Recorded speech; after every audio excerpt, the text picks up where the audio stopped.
So చాలాసార్లు వింటూ ఉన్నారు కదా పీసీఓడి ఆర్ నీటి బుడగలు అని. సో అది స్కాన్లో ఎలా ఉంటుంది అనేది నేను చూపిస్తాను ఈరోజు.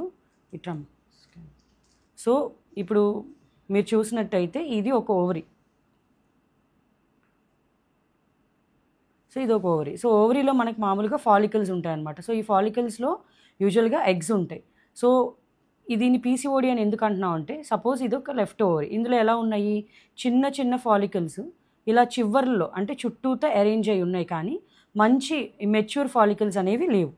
సో దీన్ని పీసీఓడి అని అంటాం. ఇది ఈ ఓవరీలో. అలానే మీరు ఇప్పుడు ఈ ఓవరీ చూస్తే, ఈ ఓవరీ చూస్తే చూసారా, ఇవన్నీ ఈ ఓవరీలో ఈ చుట్టూ ఉన్న చిన్న చిన్న నీటి బుడగలు అనమాట. సో చిన్న చిన్న ఫాలికల్స్, ఇలా చిన్న చిన్న ఫాలికల్స్ ఎక్కువ అంటే మోర్ దాన్ 12 ఇలా పెరిఫరల్గా చుట్టూతా ఓవరీ చుట్టూతా అరేంజ్ అయి ఉంటే దాన్ని పీసీఓడి అని అంటాం. సో పీసీఓడిలో ఉన్న ప్రాబ్లం ఏంటి, చిన్న చిన్న ఇమ్మెచ్యూర్ ఫాలికల్స్ ఉండటం వల్ల ఎగ్ క్వాలిటీ అనేది బాగోదు. దానివల్ల ప్రెగ్నెన్సీ రావడం కష్టం అవుతుంది. బట్ ప్రెగ్నెన్సీ అయితే వస్తుంది, ట్రీట్మెంట్ అవసరం అవుతుంది. Thank you.